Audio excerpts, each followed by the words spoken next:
bila Ustazah tengok jadual, ini dah program yang keempat.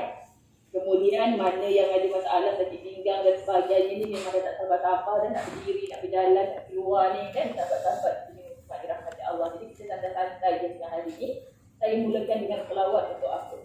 Sebab Nabi SAW tidak diutuskan ke atas muka bumi Allah ini tanpa ada satu tujuan untuk memberikan rahmat ke seluruh alam. Pertama. Yang kedua, tidak diutuskan Nabi SAW ke atas muka bumi Allah ini tanpa satu tujuan yang mulia untuk menjadikan uswah hasanah, contoh tauladan yang terbaik kepada kita. Itulah dia untuk penyempurnaan akhlak. Jadi Masya Allah, secara teknikalnya kita dah belajar macam-macam, dah ada yang bertahun-tahun, bahkan mungkin ada yang dari anak pecen dah bekerja. Subhanallah, semua jadi ibadah di sisi Allah. Jadi Ustazah nak sebut dalam tempoh yang sangat singkat ini. Ya, pada abad globalisasi, pada abad kita tak pernah menjangka yang kita akan ber-PKP. Segala fee dah keluar dah. Ya, hari ini orang dah pangkat rendah negeri yang sedang bekerja kena datang kursus pula. Sakit dia. Orang muda kata bengkak. Ustazah tengok orang tu upload dekat sana sini, pergi bercuti balik kampung. Kami ni kena datang kursus pula. Ya, sabar deh. Itu bahasa dia, sabar deh. Muslimin-muslimat dirahmati Allah. Sebab apa? Nilai ibadah yang kita sedang tekuni sekarang. Kalau kita tanya, semua orang tahu, tak payah tanya Ustazah nilai musliman darjah berapa ni? Ini takwa ke tidak ni? Ini Islam biasa-biasa ke macam mana ni?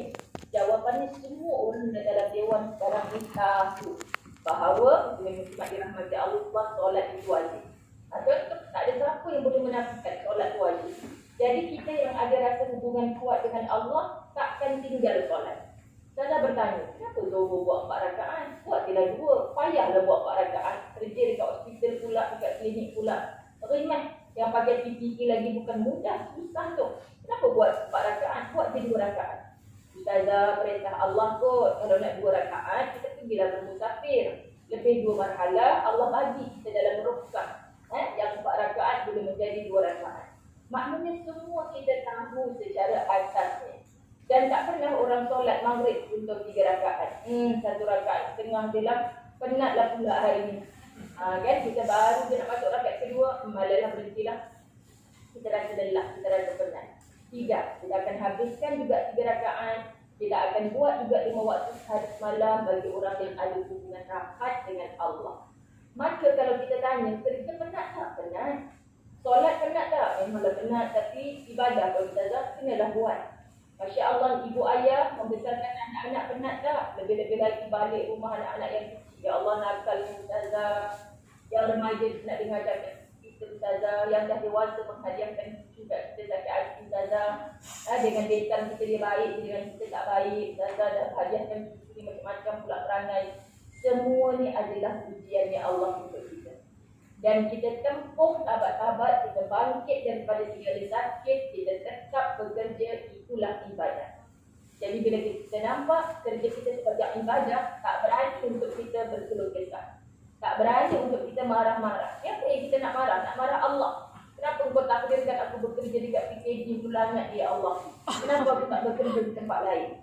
Sahabat-sahabat, muslimin-muslimah dirahmati Allah, kita boleh tanya Allah demikian. Bukankah kita dulu yang tanya agreement, turunkan tanda tangan, bersetuju, aku memilih kerjaya ini wahai Allah. Kerjaya dengan pekerjaan bukan benda yang sama. Kalau kita kata saya mesti bekerja, betul? Kerana dengan kerja yang kita faham akan menatijahkan hasil. Okey, akan menatijahkan hasil. Okey, dibayar secara macam mana? Harian, bulanan, ada amount. Bergantung kepada jenis kerja kita tahu. Kalau kerja mana cari duit, mana nak bagi nafkah ke anak-anak, keluarga, maka bekerjalah di atas muka bumi Allah ini dengan apa saja kerja. Tetapi yang berada di dalam dewan yang sama hari ini, kita yang memilih kerjaya itu. Maka suka tak suka, muslimin-muslimat dirahmati Allah, jawapan mudah kita, ngadap ajalah, hadap je lah, apa pun masalah. Tetapi dalam hadap je lah, cuba niatkan lillah. Bila aku bekerja ni kerana Allah, bila semua kita patuh arahan, peraturan yang kita tetapkan kerana Allah, Percayalah sahabat-sahabat muslimat, segala lelah akan hilang. Kalau kita masih rasa lelah dengan kerjaya yang kita pilih ini, maknanya kita belum lagi betulkan niat, itulah niat kita lillah. Sebab kita solat, tidak lagi usolli fardhu zuhri arba'a raka'atin adaan lillahi ta'ala, untuk Allah. Maka kita tahu syarat rukun sahnya macam mana. Kita buat, sahabat-sahabat muslimat dirahmati Allah. Sebab itulah Allah awal-awal turunkan untuk beri faham kepada kita akan surah At-Taubah ayat 70. Surah At-Taubah ni, kenapa kita sampai kepada surah At-Taubah, kita tak jumpa dalam kepala surah perkataan Bismillahirrahmanirrahim. Oleh para alim ulama tajwid, kita hanya disuruh mulakan a'udzubillahi minasyaitonirrajim, bara'atun, terus di ayat pertama. Kita tak disuruh pun baca bismillah. Kenapa ya? Sebab dalam surah At-Taubah banyak ciri-ciri kemunafikan. Banyak kisah-kisah orang munafik diceritakan. Banyak kisah-kisah perang, perkara-perkara yang Islam tak suka, tapi Allah kena cerita juga supaya kita tak jadi si munafik itu. Kita nak hidup dengan iman, nak bangkit bersama orang-orang beriman, nak masuk ke syurga bersama orang beriman. Bukan lidah kita bersyahadah, mengaku kita lahir daripada keluarga Islam, rahimnya ibu kita yang Islam, benihnya ayah kita yang Islam, tapi akhirnya kita bukan mati dengan iman, na'udzubillah, tapi kita mati sebagai orang munafik. Banyak ciri-ciri kemunafikan diceritakan dalam surah At-Taubah. Antara Ustazah rujuk surah At-Taubah ayat 105. Perhatikan. A'udzubillahi minasyaitonirrajim. Wa qul i'malu fasayarallahu 'amalakum wa rasuluhu wal mu'minun. وَتَتُرَدُّونَ إِلَى عَالِمِ الْغَيْبِ وَالشَّهَادَةِ فَيُنَبِّئُكُم بِمَا كُنتُمْ تَعْمَلُونَ. Kalimah di belakang tu ta'malun. Kadang-kadang kita jumpa ta'lamun. Apa beza ta'malun dengan ta'lamun? Kalau ta'malun, kata dasarnya akarnya amala. Huruf ain, huruf mim, huruf lam, amal. Dah dimelayukan, kita faham. Kau buat amal apa sekarang ni? Kan? Kalau kita jumpa ta'lamun, kata dasarnya ain, lam, mim, ilmu. Jadi satu huruf saja bertukar tempat. Satu bermaksud amal, satu bermaksud ilmu. Hari ini kita nak bahas kalimah ta'mal. Apa terjemahan penuh? Dan katakanlah, bekerjalah kamu, maka Allah akan melihat pekerjaanmu. Allah tak pernah buta. Fasayarallahu amalakum. Allah melihat pekerjaanmu. Bos kita, pagi tadi ada Ustazah, tengah hari tak ada dah. Bos kita hari ni kerja, besok cuti dah. Bos kita hari ni sihat, lusa tulat mungkin dia sakit. Bos kita hari ni bersama kita, esok lusa dia outstation ke mana dah. Macam kerja dia buat. Tapi Allah tak pernah tidur. Allah tak pernah cuti. Allah tak pernah lupa, Allah tidak bersifat buta. Sebab Allah maha melihat. Jadi Allah lihat pekerjaannya. Begitu juga Rasulnya. Allah menurunkan Rasul Muhammad SAW sebagai uswah hasanah, contoh terbaik kepada kita.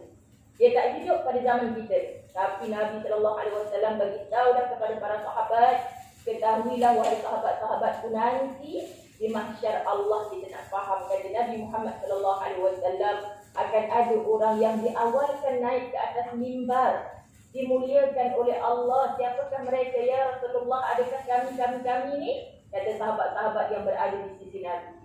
Tidak, tetapi mereka tak pernah menatap wajahku, mereka tak pernah hidup bersama-samaku, mereka tak pernah menyentuh tanganku, tapi mereka mengikuti sunnah. Allahu Rabbi, para alim ulama cukup terkesan di hati bila baca Nabi kata ini nanti akan ada golongan yang sangat dimuliakan sebab mereka tak hidup bersama Rasulullah, tak pernah bercakap-cakap menyentuh tangan Rasulullah, tapi mereka ikut sunnah Nabi. Ni pasal apa hari bos tak ada aku duk rajin sangat ni? Pasal apa ni tak ada orang nak ambil markah ni yang kau duk rajin sangat layan pesakit? Sahabat-sahabat semua tu bukan kerja kau, tu kerja orang lain. Pasal apa kau tetap buat baik? Kenapa kau ni rajin sangat? Ni sekarang aja makcik-makcik bawang, batu-batu api yang datang kat telinga kita. Rehatlah bukan kerja kau tu. Yang orang tu duk malas sangat tak buat kerja dia. Kita jawab kepada dia, fasayarallahu amalakum. Masya Allah, maka Allah akan melihat pekerjaan. Begitu juga Rasulnya, aku nak bekerja macam Nabi bekerja. Apa pekerjaan Nabi? Sebutlah sahabat-sahabat muslimin muslimat. Apa saja yang Nabi tak buat ketika hidup. Sebagai pemimpin pertama dan utama. Sebagai sahabat yang terbaik sampai Abu Sufyan, musuhnya Nabi ketika itu sebelum Islamnya. Aku tak pernah melihat seorang sahabat mencintai sahabatnya seperti cintanya Muhammad kepada para sahabat. Maknanya Nabi sebagai sahabat yang baik, Nabi sebagai ayah yang baik. Masya Allah, tabarakallah, Aisyah datang, mana Rasulullah ayahku, nak bertemu, nak mengadu permasalahan, letih lah, ada anak 2 orang ni nakal-nakal. Macam kita juga. Sayyidina Ali duduk kerja dakwah pagi balik malam, aku duduk guling kan. Nak dapatkan tepung gandum untuk menjadi makanan, untuk digiling roti sahabat-sahabat muslim. Bukan macam kita main touch, siap dah. Subhanallah, mengadulah kata Aisyah, tak balik lagi Rasulullah. Mainlah mengadu pada aku ni. Lalu Aisyah kata, Rasulullah penat-penat balik kerja. Ni tadi puteri kesayanganmu datang nak ngadu masalah ni. Rasulullah dalam keletihan mati ketuk pintu rumah Fatimah Sayyidina Ali.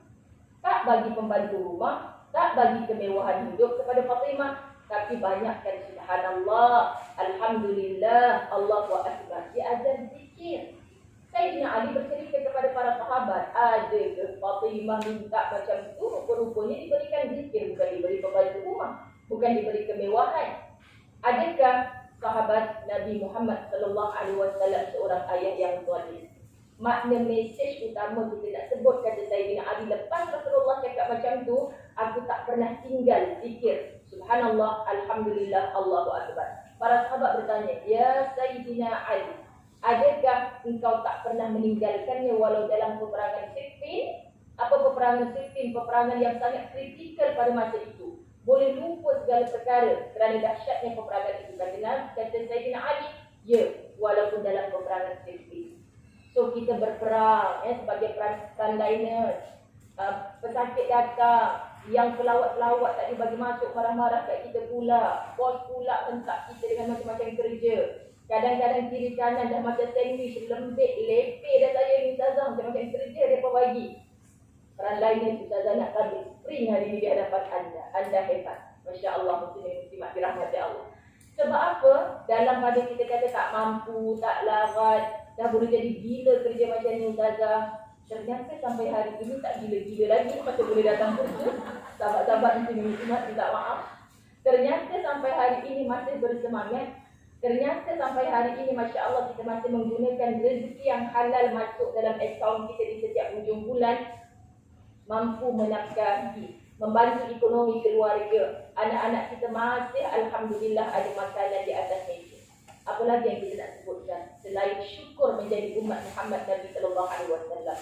Nabi beri contoh sampai balik ke rumah dalam kesibukannya. Kata Sayyidatina Aisyah radhiyallahu anha, Muhammad Nabi SAW adalah orang yang paling baik kepada keluarganya. Sebab dia tolong kerja-kerja isteri di rumah. Ada lelaki-lelaki yang menonton, Ustazah ni isteri saya kalau bebel macam ni lah. Saya balik kerja, kopi, mesin, sampai malam dia tak tolong apa pun. Tapi dia diam, Ustazah, tak lama dia senyap juga. Yang wanita pula, betul Ustazah, kalaulah suami kita macam Rasulullah, suami pula jawab, silalah menjadi Khadijah Al-Kubra, silalah menjadi Aisyah radhiyallahu anha. Demam kita sebab itulah Ustazah pergi masjid surau, lelaki pun mengadu, yang perempuan pun mengadu. Saya dah belajar macam cik ilmu Ustazah. Bila mana suami saya jadi Sayyidina Ali, saya akan jadi Fatimah Al-Zahra. Rupanya suami dia pun macam itu. Saya tunggu je isteri saya jadi Fatimah Al-Zahra, saya akan jadi Sayyidina Ali Ustazah. Tengok tunggu punya tunggu, kiamat pun berlaku. Bukan kiamat besar, kau muslimat dirahmati Allah. Kiamatnya ada 2. Pertama kiamat besar, kedua kiamat kecil. Paling kita takut bukan kiamat besar. Semua orang akan dimatikan sama level macam kita, mati belaka. Tapi yang paling kita ngeri sebenarnya adalah kiamat kecil. Pada kita berseronok, berketawa-ketawa, kata Imam Syafi'i rahimahullah, kain kafalmu sedang ditenun. Tapi masih ramai lagi orang yang bertangguh, bertapi, bernanti, berketawa. Seperti tak ingat satu hari nanti dia akan menangis di mahsyar Allah. Siapa nak tolong aku ni ya Allah? Tak ada siapa boleh tolong aku ketika bersendirian. Di soal jawab di hadapan Allah. Dulu janji kerja masuk pukul berapa? Pukul 8 pagi ya Allah. Ya betul masuk 8 pagi. Apa yang kita buat sepanjang antara 8 pagi hingga kita nak balik pukul 5 petang tu? Semua terpamer di screennya Allah. Mulut kita dah tak boleh bercakap. Tangan, kaki, hatta kulit kita memberitahu kepada Allah. Jadi ayat ini sangat perlu ditadabbur oleh semua kita muslimin muslimah. Sebab Allah pandang kita tanpa henti, tanpa cutinya Allah memandang kita. Wa rasulah, dan kita tanya diri kita sepanjang aku jadi pekerja ni, aku ikut akhlak Nabi SAW. Bila mana kita rasa dipandang Allah? Bila mana kita mencontohi Nabi Muhammad SAW? Sebab bila Sayyidatina Aisyah kata, Nabi tolong tahu isteri buat kerja kat rumah. Tapi Aisyah isteri yang Masya Allah sweet, suka merajuk, pipinya merah ya Umairah, itu begitu kan? Bila Nabi kata Allahu Akbar, bila derapah dipanggil dah dengan azan, ditinggal kok tengah tolong jahit baju, tengah buat kerja-kerja di dapur bersama Aisyah, tinggal kerja. Nyata fahamlah Aisyah, jangan kacau Nabi Muhammad SAW. Bila dia mendengar seruan Tuhannya, dia akan tinggal semua pekerjaan kerana dia mengutamakan hubungannya dengan Allah. Dia tak pernah cakap, korang solat dululah, aku solat kemudian. Tak pernah cakap, muslimat. Bahkan beliau mengimami. Hanya beberapa kali sahaja Nabi SAW tidak berada di hadapan jamaah. Semua waktu solat Nabi SAW akan memastikan bahawa beliaulah yang memimpin solatnya para sahabat. Masya Allah muslimin muslimat, kagum, kita sukar nak tiru, kita dapat tempias umat Muhammad SAW pun cukup dah. Sebab ayat pasal pertama ini akhir dengan wal mu'minun. Kalau kita tahu kerja kita diperhatikan Allah, kita tahu nak ikut akhlaknya Rasulullah dan orang-orang mukmin. Siapa orang mukmin? Orang yang bertakwa, orang yang tinggi sabarnya, mudah nak faham orang mukmin ni orang baik-baik, dia tak sama dengan muslim. Mukmin ada iman di hati dia. Orang yang baik hubungan dengan Allah pasti baik hubungan dengan hamba Allah. Kalau orang sikit-sikit ada masalah dengan orang tu, dengan bos gaduh, dengan kawan kerja gaduh, dia rasa dia saja betul, semua orang lain tak betul, dia seorang betul. Itulah kesalahan yang sangat besar. Mesti dia ada masalah dengan Tuhan. Kalau tidak, dia takkan buat banyak masalah dengan hamba-hamba Tuhan. Muslimin muslimat dirahmati Allah. Bila betul kerja kita wal mukminun, orang-orang mukmin, orang-orang yang baik akan Allah datangkan di sekeliling kita. Okey, faham tadabbur ayat ini yang pertama Ustazah? Patutlah saya rasa macam susah je hidup ni. Macam lepas satu ujian tak berhenti. Kenapa ya Ustazah? Saya rasa saya dah baik dah, tapi orang-orang di sekeliling saya bila nak jadi baik? Kita sebenarnya syok sendiri. Perasan muslimat dirahmati Allah. Selagi mana kita tidak mengetahui bahawa Allah pandang aku nak ikut contohnya Nabi SAW, Allah takkan datangkan orang baik-baik di sekeliling aku. Bila mana aku jaga hubungan aku dengan Allah, merasa diperhatikan Allah, nak ikut akhlaknya Rasulullah, Masya Allah akan dipermudahkan. Orang baik-baik akan datang, ya Allah Ustazah, saya nyaris kena buang kerja sebab saya kena fitnah. Tapi Alhamdulillah Ustazah, akhirnya kebenaran terbukti. Syukur muslimin muslimat dirahmati Allah sebab menjadi contoh kepada orang-orang beriman yang lain. Apa lagi ayat ini? Wa sayturadduna ila alimil ghaibi wasyahadah fayunabbi'ukum bima kuntum ta'malun. Masya Allah muslimin muslimat, dan kamu akan dikembalikan kepada Allah. Jadi bekerja apa kita di PKP Hulu Langat, sahabat-sahabat, duduklah kita dalam kluster yang mana, jawatan apa, berapa tangga gaji kita. Semua kita kena sedar diri satu hari kita akan dikembalikan kepada Allah. Allah akan tanya setiap sen yang kita dapat. Allah akan tanya masa yang berjalan sepanjang kita 8 jam dekat pejabat. Muslimin muslimat, semua orang tahu. Tapi kenapa tak ada rasa? Yang mengetahui yang gaib dan yang nyata. Kalau bukan orang tahu, dia orang kilat kerja. Tetapi ayat ni kata yang mengetahui yang gaib dan yang nyata. Mau buat kerja sampai pamer-pamer kat Facebook kebaikanmu, yes, Allah tahu. Rasa puas saya Ustazah, semua orang tahu. Ada 1000 orang like, bagus. Tetapi belum tentu lagi Allah like. Tetapi yang kita sembunyikan orang tak nampak, kan share kat Facebook kan, orang kata lihat pula dah. Maka saya sembunyi je lah buat baik tu. Jangan risau, kerana yang gaib yang tak nampak pun Allah tahu. Masya Allah muslimin-muslimat. Ini yang kita nak letak pada hati kita. Lalu diberikannya oleh Allah kepada kamu apa yang telah kamu kerjakan. So jawapan kat sini, kita memberi, kita pasti merasa. Kita beri kebaikan, sahabat-sahabat, insya-Allah yang akan kita terima adalah kebaikan. Jangan pernah nafikan, tak ustazah, saya dah buat baik dah, tapi kenapa orang masih lagi buat jahat pada saya? Tes, muhasabah, koreksi diri, sahabat-sahabat dirahmati Allah. Kenapa masih berlaku ujian demi ujian dalam hidup kita yang kita tak mahu? Saya plan A, B jadinya. Saya nak C, D yang datang. Kenapa ya ustazah? Sebab selagi mana kita hidup, Allah tidak pernah pisahkan kita dengan ujian. Masya Allah muslimin muslimat dirahmati Allah, kan? Kita rasa macam susah, tapi susahnya kita itu Masya Allah menjadi ibadah kerana memudahkan urusan orang lain. Saya selalu sebut di mana-mana, mak saya dulu selalu kata, tak kisahlah kerja apa, yang penting hidup ni kena rajin. Orang rajin tak akan miskin. Orang rajin tak akan miskin. Selalu sebut dengan anak-anak, tak apalah Kak Lu, dapat degree sekian-sekian, sekarang bukan senang nak jadi kerja, nak cari kerja. Ibu-ibu kakak kena kerja dekat Adika, gaji RM800 dia bagi. Okey ke? Jangan kita perlekehkan. Takkanlah RM800 baik kalau tak payah buat degree dulu. Rupanya berbulan-bulan RM800 tu Allah bagi berkat. Allah pulangkan balik kepada dia seperti mana kerjanya dia yang ikhlas untuk Allah. Tapi nanti dah dapat gaji yang RM8,000 sebulan, muslimat dirahmati Allah, terpengaruh dengan persekitaran. Tak apa bos, bukan tahu pun. Yang penting kau buat kerja kau sudah. Buat apa nak tolong-tolong orang, nak baik sangat dengan orang, kenapa? Sahabat-sahabat muslimat, kita akan rasa RM8,000 tu pun tak cukup. Kenapa? Kerana Allah tarik keberkatan. Kerana kita tidak beradab ketika kita menjadikan kerjaya kita itu sebagai pekerjaan. Faham ya? Semua kita mesti bekerja untuk mendapatkan hasil. Tetapi bekerjanya sebagai apa Allah tak pernah hina. Syaratnya kerjaya kita itu membuahkan hasil yang halal dan thayyibah. Maka, boleh sempat saya cuba nak bacakan ke-10 perkara akhlak cerminan diri setiap kita. Untuk apa mencontohi akhlaknya Nabi SAW. Pertama, siapapun kita, sahabat-sahabat muslimat, Allah yang pilih kita hari ini untuk mendengar tazkirah.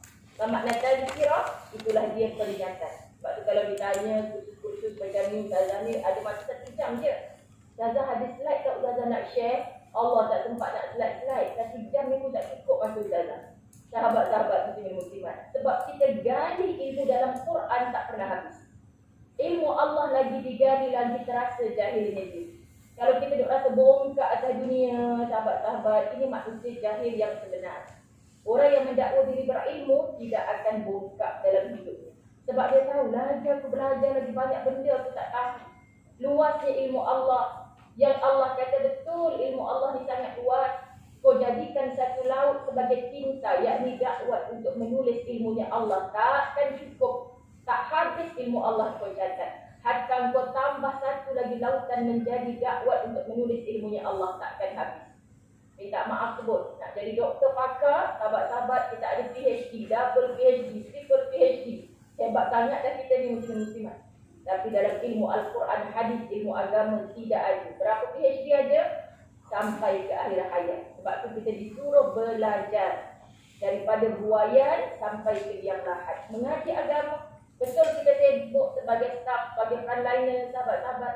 On the way nak pergi kerja, naik kat Ulu Langat tu, Masya Allah. Kan kadang-kadang sangkut jam yang begitu dahsyat. Pagi-pagi on the way pergi kerja, channel apa yang kita pilih pada radio kita? Sahabat-sahabat muslimat, kita meraihkan yang DJ-nya ketawa, terbahak-bahak, cerita pasal orang tu, gosip pasal orang ni. Adakah membugarkan jiwa dan keimanan kita bila kita sampai ke tempat kerja? Maka mulakan hari ini. Pertama, membaca doa sebelum keluar rumah. Nabi SAW dah bagi tahu satu doa, Bismillahirrahmanirrahim, tawakkaltu 'ala Allah, wala haula wala quwwata illa billahil aliyyil azim. Kat mana Bismillah tawakkaltu 'ala Allah? Surah boleh lafaz ni. sahabat-sahabat di dewan yang sama, lebih 30 orang tu. Cuba sebut kuat-kuat. Bismillahirrahmanirrahim. Ala Allah. Cuba kuat. Bismillahirrahmanirrahim. Ya Allah kepada Allah. Faham dah? Apa maksud? Ya Allah, dengan namamu aku bertawakal padamu. Kat rumah ni anak tak sihat ni, ayah nak kerja juga ke, kakak rasa macam nak pisah lah. InsyaAllah, ibu kan ada tu. Apapun nanti kalau ayah ada kerja penting ni, bukan tak risau. Seorang ayah nampak dia macam tidur, tak berapa nak pandang, tapi itu anak dia. Ya Allah, aku jaga anak aku. Bismillah, tawakkaltu ala Allah. Isteri pula kata, bang, malam rumah sebelah masuk rompak, abang nak jauh station ni, risaulah pula saya. Apa maksud bismillah tawakkaltu ala Allah? Aku serahkan diriku dan semua mereka di bawah jagaanku ini kepada Engkau ya Allah. Allah Al-Hafiz, Allah Al-Muhaimin, Allah As-Salam. Sebaik-baik penjagaan bukan dari kita wahai ibu ayah, tetapi daripada Allah, pemilik seluruh langit dan bumi, dan seluruh yang ada antara langit dan bumi adalah kerajaan Allah. Kamu jangan bohong. Tu anak saya, Ustazah jangan buat apa-apa kat dia. Itu isteri saya, Ustazah. Sahabat-sahabat, sebab itu ada yang dulu sayang, hari ini melayang. Ada yang dulu kasih, hari ini disisik. Sebab tak pernah lekat, tak pernah kekal. Tapi kita balik kepada pemilik segala cinta. Kita rasa lemah, masalah kat pejabat semalam tak selesai. Ikutkan saya tak lagi kerja, Ustazah. Saya bergaduh dengan kawan saya semalam tu, hanya sebab benda kecil je. Saya tak nak Ustazah pergi kerja hari ini, lemah saya jadinya. La hawla wa la quwwata illa billahil aliyyil azim. Aku lemah ya Allah. Aku serahkan kepada Engkau yang maha tinggi, yang maha agung. Allah akan tundukkan ego orang-orang yang ego ketika berdepan dengan kita.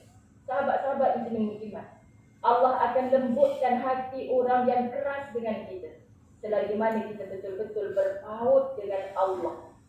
Tapi hari ini kita tak begitu berpaut, kita ada masalah, kita resah gelisah, sahabat-sahabat, kita tak bercerita dengan Allah, tapi kita bercerita satu orang, akhirnya dosa bertambah-tambah. Kita mengumpat orang putih, senang orang ni. Kita tak mengadu dengan Allah, tak merakap dengan Allah, maka Allah menambah-nambahkan susah kepada kita.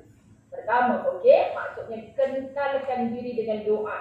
Jangan dalam hidup kita nak buat apa lagi. Ustazah, saya doa je lah.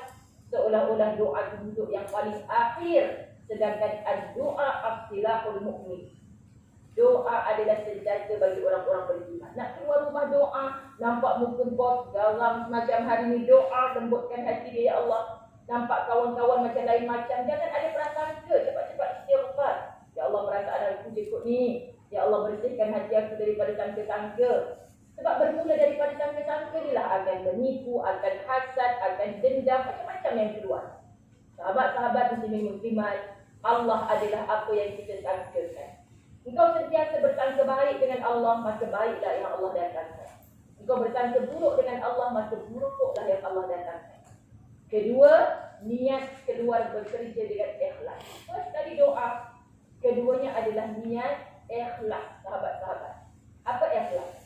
Ketika Abu Mas'ud radhiyallahu anhu berkata kepada Nabi sallallahu alaihi wasallam, apabila seorang lelaki memberikan nafkah kepada keluarganya dengan ikhlas, maka pahala nafkah itu sama dengan pahala sedekah. Ustazah, saya tengok suami saya itu tak pernah sedekah dekat masjid surau. Cuba syukur suami orang yang tidak pernah cuti dalam memberikan nafkah.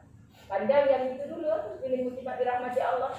Ustazah, saya dapat suami yang tak pernah memberi nafkah, tak jaga nafkah. Nasihati dia, kalau nampak maksiat, tegur mengikut kemampuan kita. Doakan dengan kasih sayang. Tunjukkan kepada jalan-jalan yang benar. Abang tak bagi nafkah, saya hidup lagi kan. Makin gemuk je bahkan, okey je kan bang. Anak-anak pun okey je, boleh order food panda, grab food hari-hari datang depan rumah kita. Kami okey je bang. Sebab rezeki bukan pada poket abang, rezeki pada Allah. Tapi saya sayang abang kerana Allah. Bukan kita nak sambut wedding anniversary, kita mengenang perkahwinan kita yang bunga 4 tan atau pelamin dulu. Bukan itu saja sahabat-sahabat. Tapi juga kita nak bersanding semula di dalam syurga Allah. Abang orang baik, tapi sebab mentang-mentang saya tak kerja, abang terlupa nafkah yang Allah wajibkan. Abang tak beri. Sahabat-sahabat saya takut macam mana abang nak persembahkan solat abang, puasa abang. Tak ada nilai di sisi Allah kalau tidak menafkahi isteri dan anak-anak. Kena ikhlas bercakap dengan mereka, bukan kita nak jumlah yang banyak sebab kita dah bekerja dulu atas izinnya suami, wahai para wanita, sebab nak bantu ekonomi keluarga. Tapi wahai lelaki, nafkah tetap Allah pikulkan pada kita. Dulu masa mula-mula kahwin kita terlupa bahawa yang wanita anak orang kaya, ibu ayah boleh bagi allowance 1,000 sebulan. Kahwin dengan orang bergaji 1,000 sebulan. Mak ayah kita kata jangan. Aku tahu hang ni kalau makan bukan nak makan yang murah-murah, makan yang tak apa ibu, kakak nak kahwin juga dengan orang tu. Kita tak memilih yang sekufu. Bukan mak ayah kita memilih, tapi mak ayah kenal kita. So kalau kita dah tak apa ibu, kakak tahu itulah lelaki paling sejati. Sekarang hadaplah dengan gaji yang 1,000 tu, mana mungkin kamu nak dapat allowance seperti anak orang kaya 1,000 sebulan tu. 1,000 sebulan dia nak bayar bil itu dan ini, mungkin sampai pada kamu 200. Yang betul ni kita nak nikah hujung bulan ni. Betul lah. Sayang abang sangat-sangat ni, masuklah meminang. Dengan 1,000 abang boleh bagi ke awak RM200 je sebulan. Okey. Wah, sebelum kahwin okey saja. Lepas kahwin, sahabat-sahabat dirahmati Allah, dia suruh suami dia begitu, begini. Sebab dia nak beli handbag mahal macam orang lain. Dia nak pergi holiday tempat yang hebat-hebat macam orang lain. Sebab itu kita tidak menggunakan akal sebenarnya.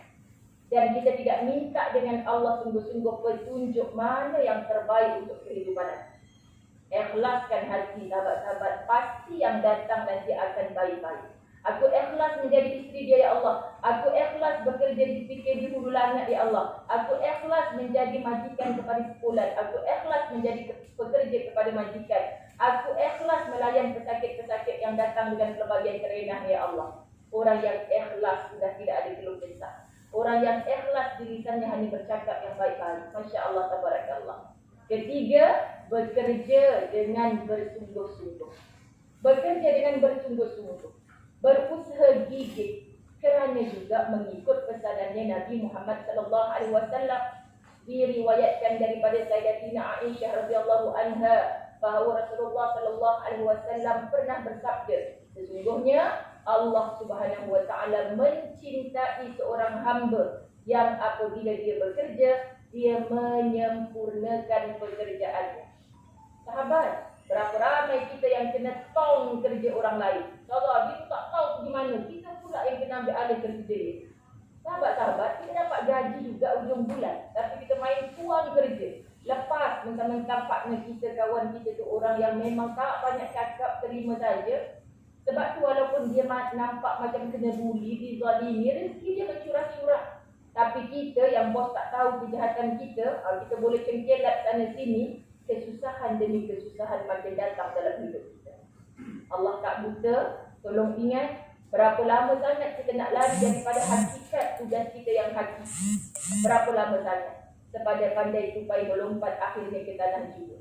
Masalahnya kita bukan tupai, sahabat-sahabat muslim-muslimat dirahmati Allah. Semuanya akan dihisab dosa dan pahala kita. Okey, yang keempat, menunaikan tugas dan tanggungjawab dalam pekerjaan dengan jujur serta amanah. Jujur serta amanah. Ini hadis lagi, subhanallah, tidak ada satu poin yang Ustazah bawa hari ini tanpa hadis. Percayalah, kata Nabi SAW, wajib ke atasmu jujur. Kerana sesungguhnya kejujuran menunjukkan kepada kebaikan. Kejujuran menunjukkan kepada kebaikan. Maksud, mu jujur di dalam kerja yang baik-baik dia akan datang. Dan kebaikan menunjukkan ke syurga. Asal baik, insya-Allah syurga. Sebab syurga tempat berhimpunnya orang-orang baik. Asal jahat, walaupun topengnya kan main baik lagi, tapi hatinya jahat. Orang tak tahu Ustazah, tak puas, saya pakailah topeng baiknya. Tak apa Ustazah. Allah tahu, innallaha alimun bidzati sudur. Yang ada bergolak dalam hatimu tu Allah tahu. Jangan pernah membohongi orang lain. Keluar sini cakap lain, belakang cakap lain. Kita pakai topeng yang pelbagai, macam hebat sangat muslim-muslimat. Tapi rupa-rupanya di sisi Allah kita sedang dilaknat. Okey, kita nak buat kebaikan serta seseorang selalu jujur dan memelihara kejujuran hingga ditulis dan di sisi Allah sebagai orang yang jujur. Maksud kita nak mati sebagai orang jujur, salah satu cirinya orang yang beriman. Habis tu sahaja orang-orang yang tak jujur tu, kita akan penat kalau kita fikirkan masalah orang. Kita akan penat kalau kita fikir bila orang tu nak berubah. Kita pasti penat. Kat mana yang kita tak penat?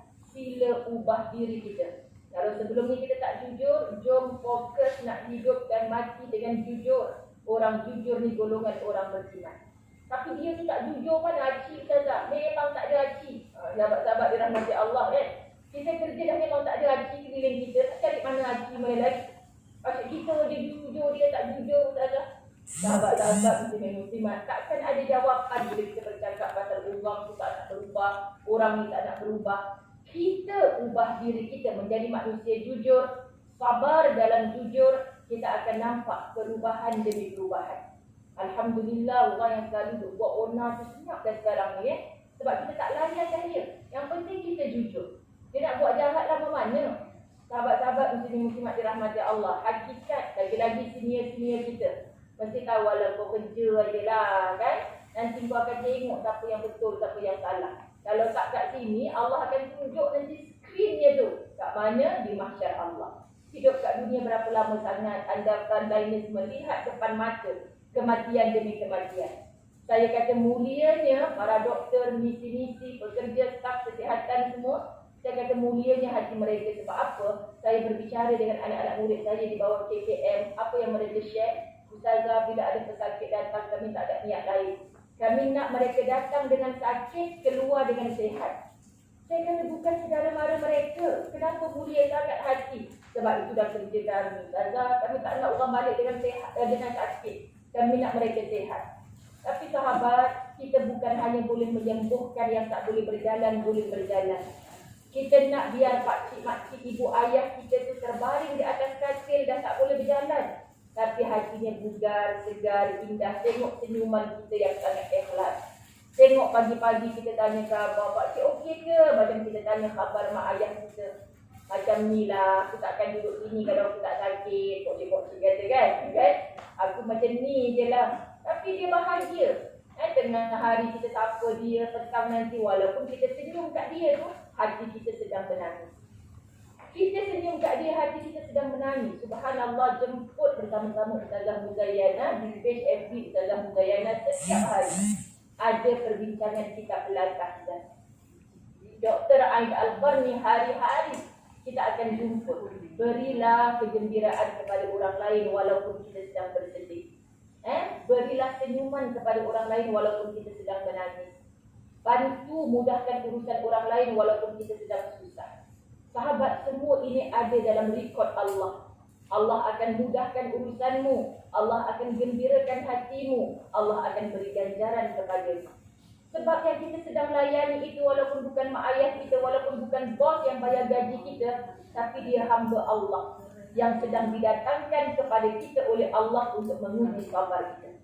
Sebab tu kalau Ustazah duduk hospital pun Ustazah disuruh, Puan nak tukar cadar, Ustazah pandang je dia duduk tepi. Lepas saja nanti dia berkata, ya Allah mulianya lah kan kerja seperti kamu. Kenapa kadang-kadang dia berfaham dah ada anak murid Luqman? Kenapa Ustazah dari tadi Ustazah pandang segan saja? Ustazah cakap Masya Allah sebab dah kerja macam ni kan, tukar cadar senyum, mop lantai senyum, bahagianya Masya Allah tengok. Seronok kita yang sakit itu jadi sehat. Semua ni ibadah. Lepas tu bila dah lama sikit duduk ward, Ustazah pun dah boleh bergurau dengan rekod. Kalau kat rumah gini dah. Kan tukar cadar senyum kan, nak mop lantai senyum. Allah mop Ustazah macam sedap kena ni. Kan dia kata macam tu. Sebab apa? Asbab kerjaya kadang-kadang kita rasa, oh boleh je sebab kerja aku. Nanti bos potong gaji, tengok aku. Kita akan penat sahabat-sahabat. Tapi jadilah kita yang ikhlas dalam kerjaya kita. Semua orang pasti akan suka dan sukanya lagi-lagi ibu ayah yang sakit, tak diziarahi oleh anak-anaknya, sahabat-sahabat. Mak nak bagi hadiah lah dekat misi tu baiknya. Tu mak saya dulu duduk hospital. Nak keluar hospital tu suruh beli kain batik lah, baju kapten lah. Benda mak ni berapa ramai nak bagi. Tak apa duit boleh cari. Dia orang tu penat tu kerja.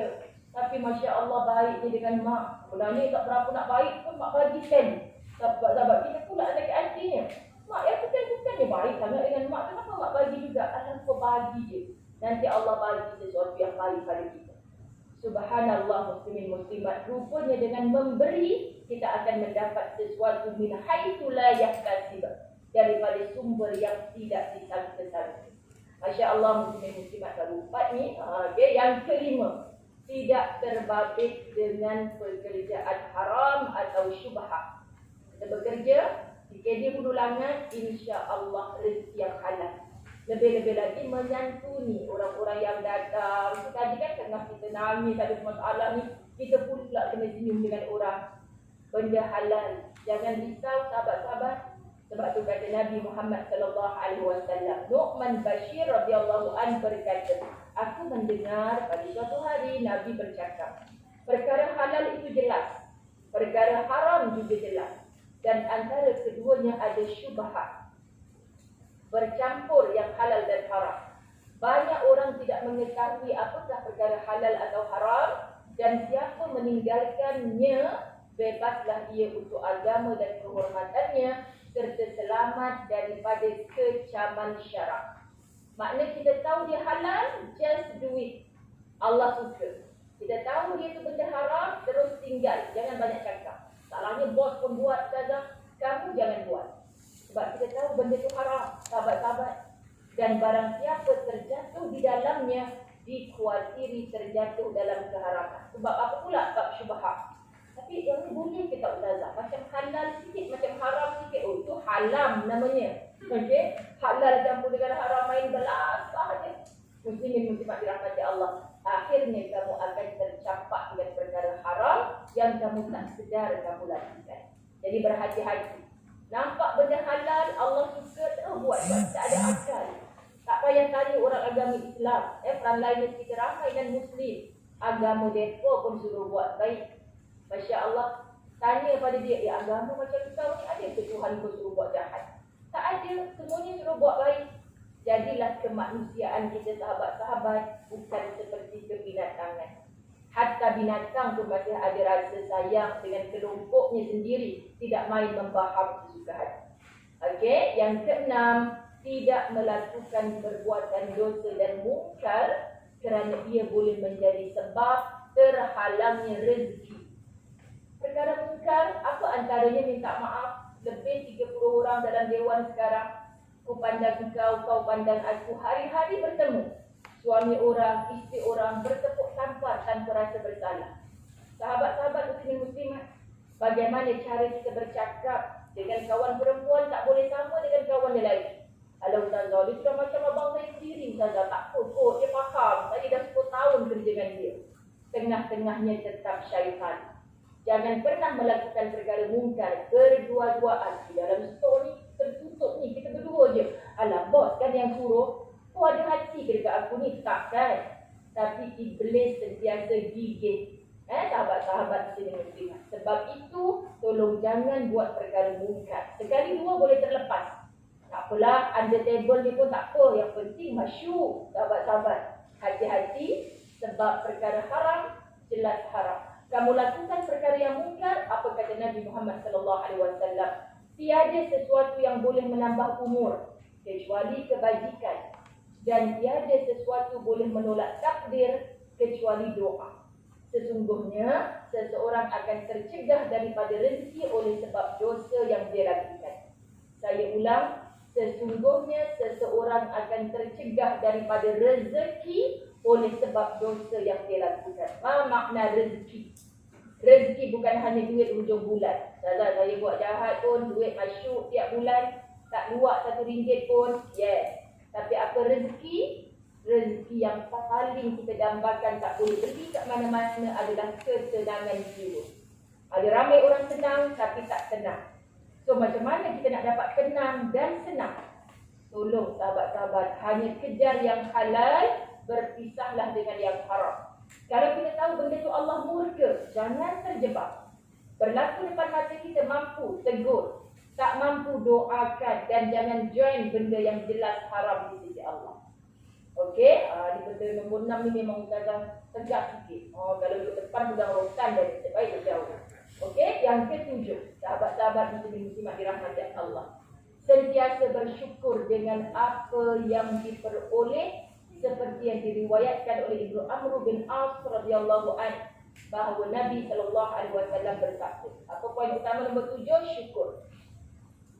Sungguh amat beruntunglah orang Islam. Apa maksud Islam? Berserah diri dan berasa cukup dengan apa yang direzekikan Allah serta berpada dengan apa yang diberikannya. Masya Allah, rupanya syukur ni merasa cukup dengan apa yang ada. Sahabat-sahabat muslimat, nak cukup atau tidak tu atas kita. Kalau kita tahu secupak beras, tapi lifestyle kita macam orang yang bergantang-gantang beras, sahabat-sahabat muslimat, memang tak cukup lah. Itu sebab ukur baju di badan sendiri. Okey, kita dah hidup dalam keadaan yang begini, tangga gaji yang begini, kenapa kita masih mendongak? Tolonglah hidup dalam menunduk. Syukur ada kereta kancing. Orang datang naik motosikal je. Sahabat, kalau kita mendongak, dulu aku nak pakai kereta besar tu. Memang yang haram pun kita sambung lagi. Cuma dalam hal dunia biasakan menunduk. Syukur bangnya dapat duduk rumah teres satu tingkat. Ada orang mengandung naik tingkat 4 tangga rumah dia tak ada lagi susian dia. Itulah hari itu dah 2 kali gugur. Syukur kita ni kereta terus masuk dalam rumah. Parking kereta dalam rumah, dia syukur. Kita takkan jadi orang yang kufur. Sahabat-sahabat muslimat, tengok lifestyle kita macam mana. Kita dapat sikit tapi kita nak bertindak banyak. Lepas gaji, belum menafkahi anak dan isteri, kita dah open table sana sini. Memanglah tak cukup. Sahabat-sahabat, yang ke-8, bersedekah. Kerana sebahagian apa yang diperolehinya juga menjadi hak orang lain dan meyakini hartanya tidak akan berkurang dengan ibadah. Nabi SAW beritahu, harta tidak akan berkurangan dengan sebab sedekah. Harta tak akan jadi kurang dengan sebab sedekah. Bahasa mudahnya, tak pernah jumpa lagi orang rajin bersedekah jatuh muflis. Tak pernah jumpa lagi. Muslimin, muslimat yang dirahmati Allah. Orang-orang yang bekerja di fikir di hulu langit bertemu dengan macam-macam manusia hari-hari. Kadang-kadang orang yang jauh macam kami ni tak nampak apa yang berlaku depan mata para perandainya. Tapi mereka ni lebih mudah, anda lebih mudah untuk mengenal. Ustazah, kesian Ustazah, anak ni datang, dia kata turun naik bas nak bawa ayah yang dah rusuk. Kita pun sembang lah, awak dah bawa ayah sakit ni naik apa? Naik bas, tunggu bas pun dah 3 jam sebab tu ayah saya tak nafas. Kereta tak ada. Motor pun tak ada. Jiran tangis tak ada. Tak, saya duduk bawah jambatan je. Contoh, sembang macam tu, record ada pada kita. Kita boleh hantar siapa-siapa saja. Kita tengok betul ke duduk bawah jambatan tu. Kita tahu sahabat-sahabat, benda soheh berlaku depan mata kita.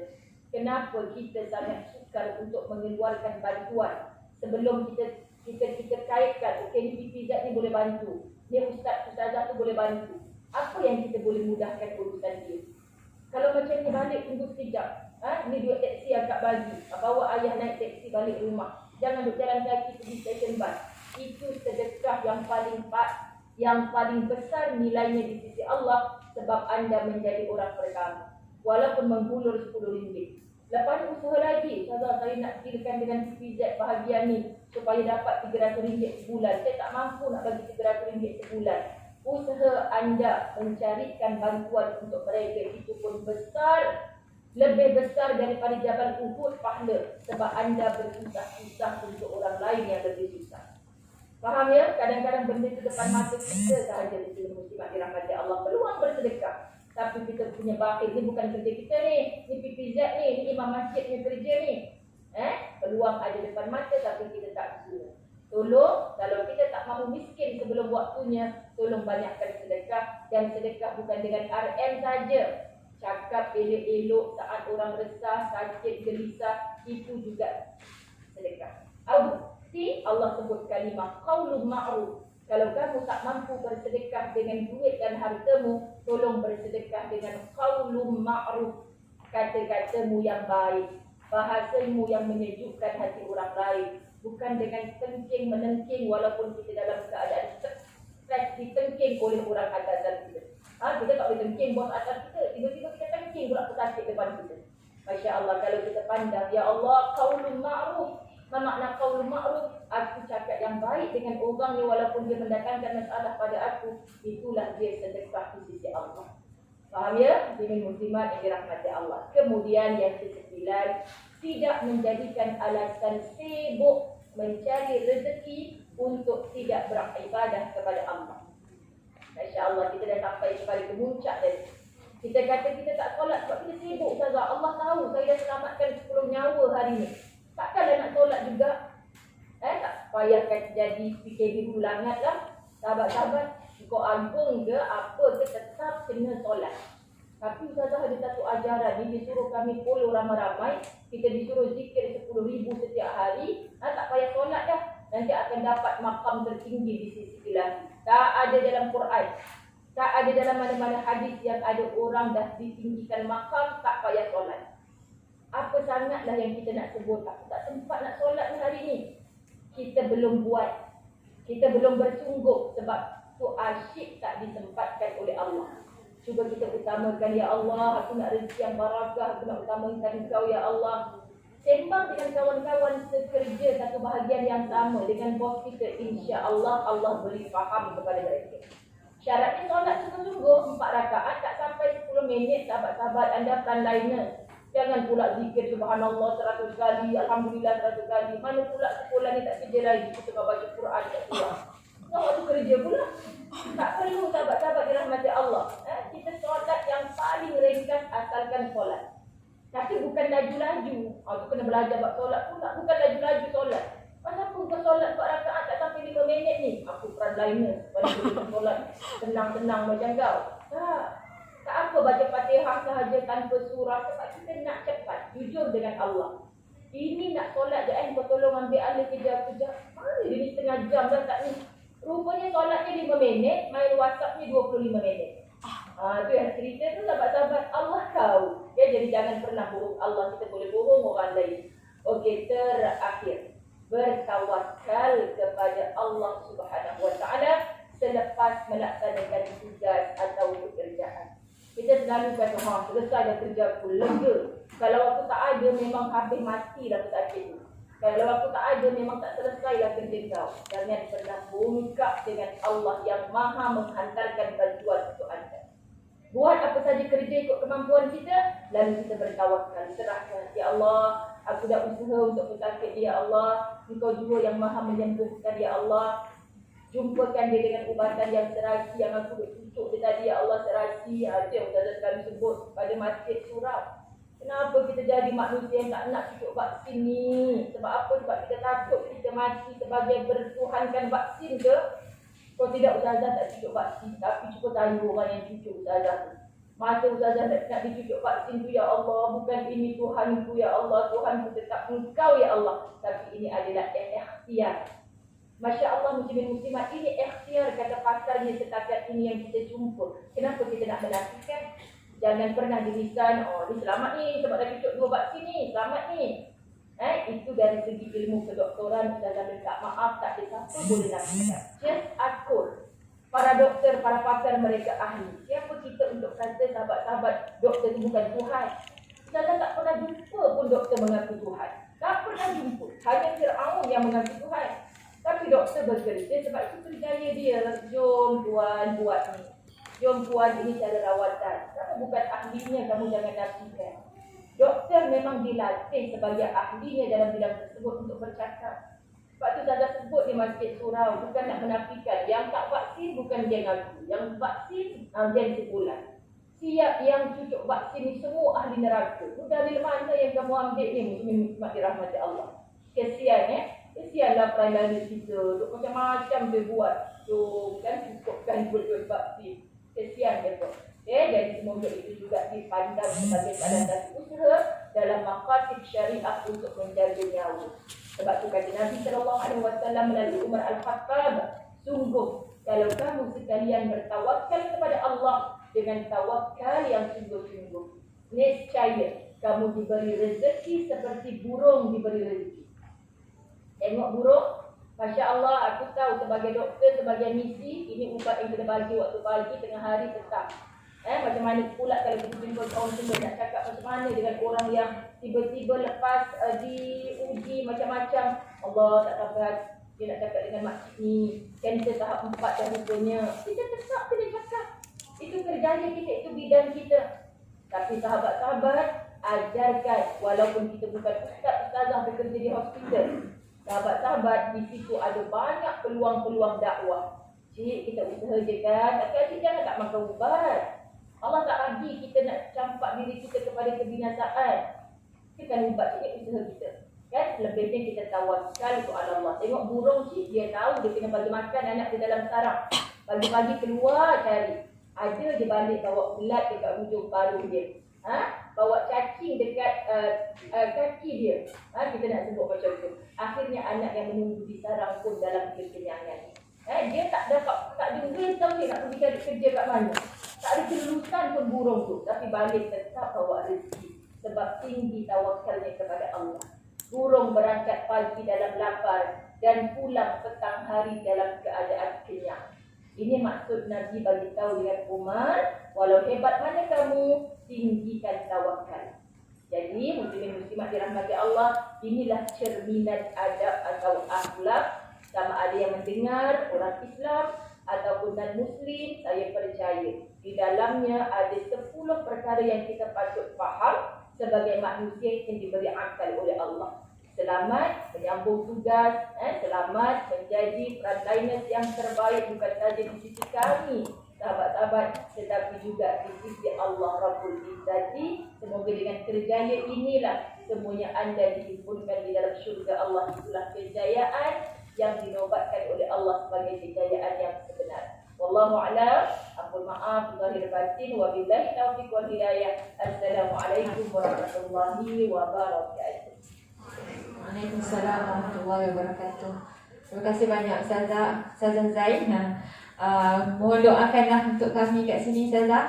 Masing-masing ada latar belakang masing-masing kan. Jadi menceritakan itu semua Ustazah dah bagi tips-tips kan macam mana untuk deal. Cuma itulah itu yang menjadi kekangan tu, macam mana mereka nak cuba adapt masalah tu dan tangani supaya tak terpancar masa dia buat kerja tu kan. Tapi insya-Allah dengan apa ilmu yang Ustazah sampaikan ni, kita cuba sama-sama lah kan untuk amalkan insya-Allah. Terima kasih banyak sekali lagi Ustazah. Jumpa lagi insya-Allah. Assalamualaikum warahmatullahi wabarakatuh.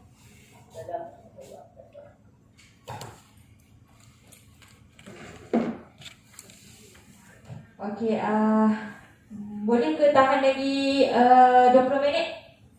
20 minit 20 minit lepas tu kita makan nasi hujan panas. Ayam masak mineral ke yang masak kurma? Itu baik, Okey, dijemput Matron ni kan, tak sabar jumpa nurses dia tau. Datang jauh Matron lah. Silakan Matron bagi kata-kata semangat dekat nurses lah. Nurses Hulu Langat.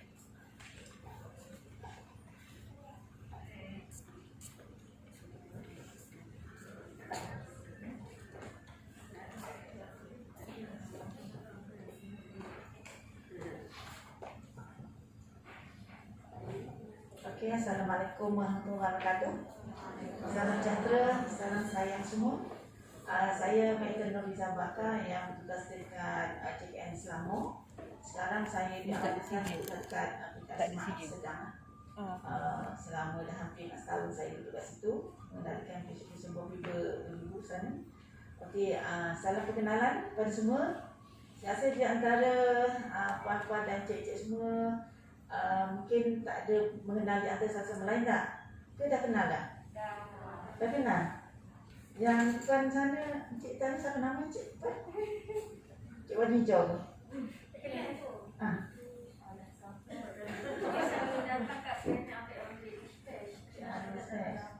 Okey, tengok tengah hari ni kan, kita boring kan, ngantuk, letih, kan? Otak pun dah pik dah dengan ilmu-ilmu yang bagi dan ustazah tazkirahnya.